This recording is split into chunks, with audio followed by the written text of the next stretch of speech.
Welcome back, Spartans and Elites, for some more Canon Fodder. After last week's smorgasbord of awesome, whatever came out this week would inevitably be a warm salad by comparison. It's a hard act to follow, but Grimm does his best, and it's still a good read. In fact, I was very pleasantly surprised with the main attraction for this week, descriptions for the Halo 2 Anniversary armor sets. This is something I've been wanting to hear about since the armors were first leaked, mid-2014 or so. You can imagine my disappointment when the game released and the armor sets lacked any sort of description, but none more disappointingly so than the brand spanking new H2A armor sets. Add to that the fact that one of them is the Gen 1 precursor to Fred's upgraded Gen 2 armor we see in Halo Escalation. But now, 5-ish months later, we finally have answers, so without further delay, let's take a look. Skipping over Mark 6, of course, we start with Centurion, the armor set that would later be used by Fred 104. The armor was developed by the Watershed Division, a division of Oni, notable for also developing the Prefect armor. It would seem the armor was a Gen 2 project from the start, the Gen 1 variation noted as being a prototype for the final product. Next we have Hoplite, and I hope I'm pronouncing that correctly. Like Centurion, Hoplite is named after an ancient type of soldier, in this case, Greek infantryman.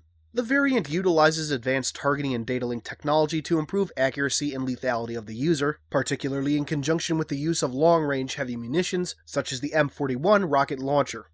And that covers Mjolnir, so let's move on to the Sangheili combat harnesses. We'll skip the minor variant like we did for baseline Mark 6. First up is Outrider. The name kinda suggests its purpose, especially once you hear the description. Outrider harnesses are primarily used during high-threat combat and isolated surveillance operations on frontier worlds. The combat harness features sensor enhancements and exotic structural composites which improve survivability and effectiveness for such excursions. Then we have Invader. The harness's name is kind of funny once you consider its origins.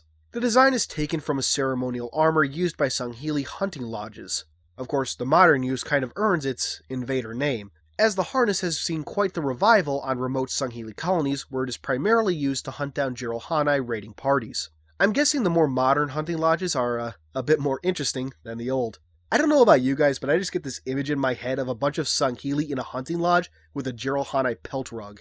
So those are pretty neat and certainly welcome. Since we already know Centurion will make an appearance in Halo 5, I have to wonder if Hoplite, Outrider, and Invader armors may also make appearances, be that in multiplayer or, hopefully, campaign.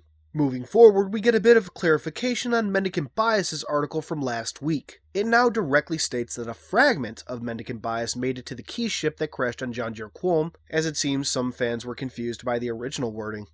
Next up is the first call for images for the new galleries in Halo Waypoint universe articles, like the one featured in the Banshee article from last week. This week, 343 is looking for images of Sangheili armor, any and all Sangheili armor. Take pictures with the Xbox One screenshot feature and yours could find its way into a Halo Waypoint universe entry. Remember, no HUD elements. Finally, the article closes with an announcement that next week will feature the follow-up interview with Matt Forbeck, author of Halo New Blood. And I certainly can't wait. It also turns out that codes for free copies of the ebook are being given out. 5 are said to be hidden, and don't ask me where because I don't know, and 5 more will be given out on Twitter. Follow @GrimBrother1 for your chance to get a free copy, link in the description of course. And that brings the article to an end as we move forward to the new universe articles. This week we have the UNSC Stalwart class frigate in Amberclad, the Type 48 light assault gun carriage or Revenant, the High Council of the Covenant, and Tartarus, chieftain of the Jiralhanae. All great reads. While some have what could be considered repeat information, there are small details throughout that make each worthwhile. The only article that might be the exception is In Amberclad, but that's really only because the bits that might be considered new are from the Halo Reach Limited Edition, specifically talking about when Miranda Keyes took command of the frigate.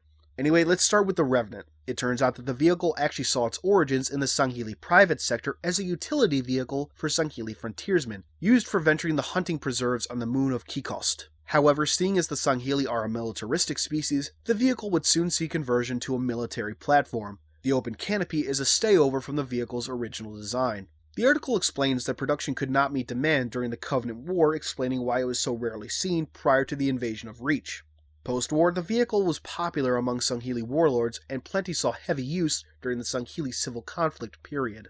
Next up is the High Council. As it turns out, in the case of a high prophet needing replacement, such as what would have happened when Regret was killed, the Council would select a new Sanshayum to fill the role. Because Truth feared a more moderate Sansha'yum might have been selected, and would thus interfere with his plans, he ordered the changing of the guard and soon after the slaughter of the Sangheili counselors to ensure his plan would see fruition. Ironically, had Truth not been so hasty, the goals of the Covenant might have actually been accomplished. The Covenant, not necessarily his. It is interesting, though, that the Council would select a replacement High Prophet, since prophets were normally appointed by the Oracle in the Dreadnought, Mendigan bias. Actually, they would only say the Oracle selected them, when in reality it was often through blackmail and extortion. Of course, replacing a single prophet is very different from replacing all three, which is what normally happens.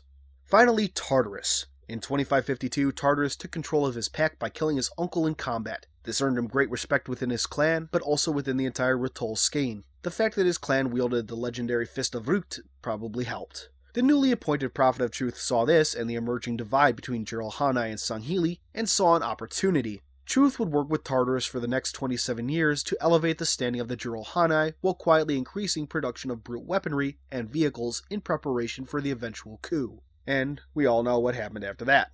It's a lot of repeat info, but there is some new stuff, especially if you haven't read the Fist of Rukt article. And that brings us to a close. Like I said at the start, it's not quite as meaty, but last week is a tough act to follow. Plus we have whatever that Tumblr page is counting down to later today. So, that's all for now. This has been Halo Canon, and I'll see you all next time. Hey guys, thanks for watching my video. It means more than I can express in a few minutes of audio. If you did like it, please give it a thumbs up, subscribe, share it around on whatever social media you see fit, and all that jazz.